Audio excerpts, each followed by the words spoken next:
இன்னைக்கு நம்மளால டீ குடிக்காம இருக்க முடியாது, அவ்வளவு பிடிச்சு போச்சு நமக்கு டீயை யார் ஃபர்ஸ்ட் இந்தியாவுக்கு இன்ட்ரோடியூஸ் பண்ணிருக்காங்கன்னு எனக்காவது யோசிச்சு பாத்துருக்கீங்களா? சைனா தான் டீ ப்ரொடியூஸ் பண்ணுச்சு ஃபர்ஸ்ட் ஸ்டார்டிங்ல. சைனா இங்கிலாந்துக்கு சேல் பண்ண ஆரம்பிச்சது டீயை. இங்கிலாந்துல நிறைய பீப்புள் அடிக்ட் ஆயிட்டாங்க. அதே மாதிரி நிறைய இங்கிலாந்து பீப்புள் ரொம்ப பிடிச்சு போனதுனால சைனால நிறைய எக்ஸ்போர்ட் பண்றாங்க. அவங்க இங்கிலாந்து என்ன டிசைட் பண்றாங்க, டீ குடுக்கறாங்களா, நம்ம ஓபியம் கொடுப்போம் அப்படின்னு சொல்லிட்டு ஓபியம் கொடுக்குறாங்க. ஈஸ்ட் இந்தியா கம்பெனி ஒருத்தவரை ஹையர் பண்றாங்க. அவருடைய பேர் ராபர்ட் ஃபார்ச்சூன்.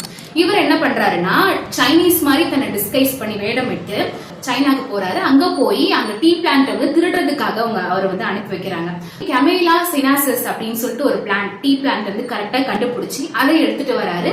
இந்தியாவில பிளான் பண்ணலாம் அப்படின்னு சொல்லிட்டு பண்றாரு. அந்த டைம்லயே ஆக்சுவலி இந்தியாவிலயும் டீ இருந்திருக்கு, ஆனா எக்ஸ்போர்ட் பண்ணக்கூடிய அளவுக்கு டீ கிடையாது அப்படின்னு சொல்லி இதை போய் நட்டு வைக்கிறாங்க எங்க பார்த்தாலும். இந்த டைம்ல அசாம்ல, அதுக்கப்புறம் டார்ஜிலிங், இந்தியாவில ஒரு கல்ச்சராவே மாறிடுது. ஆனா ஃபர்ஸ்ட் நம்ம சைனால போட்ட டீக்கும் இந்தியாவில இருக்கக்கூடிய டீக்கும் நிறைய டிஃபரன்ஸ் இருக்கு. நிறைய ஸ்பைசஸ் நம்ம ஆட் பண்ணுவோம். அங்க அப்படிலாம் கிடையாது.